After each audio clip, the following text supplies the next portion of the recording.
ஆண்டவராகிய இயேசு கிறிஸ்துவின் இனிய நாமத்தில் அனைவரையும் அன்புடன் வாழ்த்துகின்றேன். கர்த்தருக்கு ஸ்தோத்திரம். ஒரு வார்த்தை நாம் பைபிளிலிருந்து வாசிக்க போகிறோம். என் தியானம் செய்வோம். லூக்காவின் புஸ்தகம் 5ஆம் அதிகாரம் 5ஆம் வசனம் வாசிங்க. லூக்கா 5 வசனங்களை வாசிக்கலாம். அதற்கு சீமோன், ஐயரே, ராம் முழுவதும் நாங்கள் பிரயாசப்பட்டோம், ஒன்றும் அகப்படவில்லை. ஆகிலும் உம்முடைய வார்த்தையின்படியே வலையை போடுகின்றேன் என்றான். ஆமென். சொல்லுங்க பார்க்கலாம். அன்பு தேவச்சனமே, உங்க படிப்பு எல்லாவற்றை விட எவ்வளவு நீங்க பிரயாசப்படுறீங்க. ஒரு முன்னேற்றம் கிடைக்கல, ஒரு ஆசீர்வாதம் கிடைக்கல.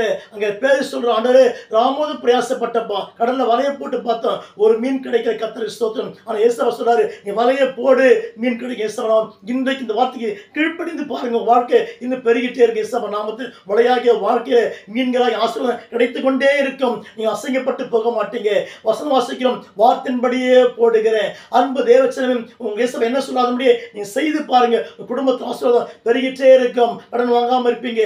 நிச்சயமா வெட்கப்பட்டு போக மாட்டீங்க. நீ பெருகி கொண்டிருப்பீங்க. இன்னும் ஆசீர்வதிக்க படிவை கட்டளை உயர்த்தி கொண்டே வருவார். நீ தேவனுக்கேற்ற பாத்திரம் விளங்குவீங்க. கைவிட்டு ஆமென் சொல்லுவோம். திருவள்ளுவர் வாசிக்கலாம். லூக்கா 5 வாசிப்போம். அதற்கு சீமோன், ஐயரே, ராம் முழுவதும் பிரயாசப்பட்டு எவ்வளோ உழைச்சி பார்க்கிறோம்பா.